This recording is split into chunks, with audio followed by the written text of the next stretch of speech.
Bienvenue et félicitations pour avoir surmonté votre gêne. Vous ne le regretterez pas. Aujourd'hui, nous abordons la dysfonction érectile.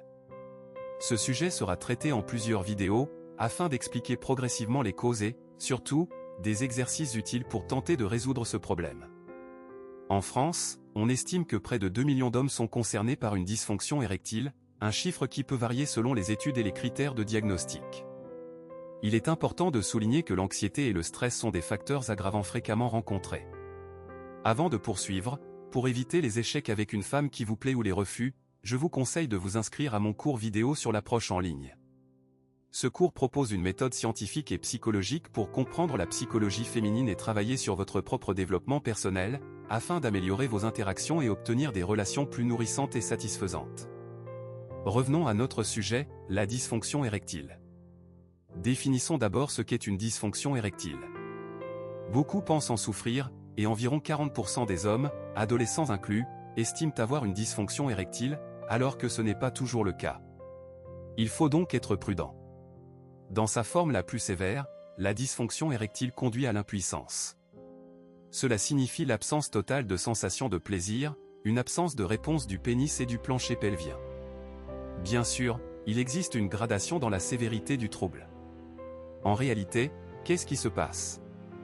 Vous ressentez peut-être l'attirance et le désir pour une femme, mais votre corps ne répond pas.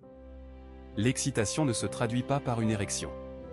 Si la dysfonction érectile n'est pas sévère, vous pourrez ressentir des sensations de plaisir dans la zone pelvienne et un désir d'érection, mais cette dernière ne se produit pas.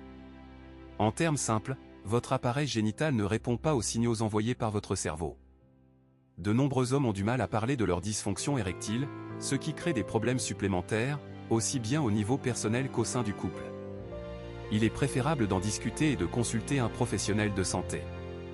Lors d'une érection, deux mécanismes importants interviennent, la dilatation des artères du pénis, augmentant le flux sanguin, et la relaxation du muscle lisse du corps caverneux, permettant au pénis de se gonfler. Ces deux phases sont contrôlées par le cerveau. C'est pourquoi il est souvent dit que l'érection commence dans la tête. Le Viagra et le Cialis, médicaments prescrits pour la dysfonction érectile, favorisent l'afflux sanguin et la relaxation du muscle, mais n'agissent pas sur le désir sexuel et l'excitation cérébrale. Ils ne résolvent donc pas la cause profonde du problème.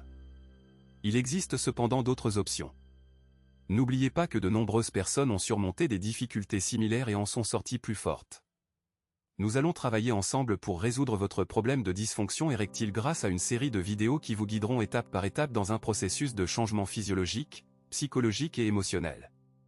Cette série vous apportera les outils nécessaires, et nous aborderons les aspects physiques et mentaux ensemble.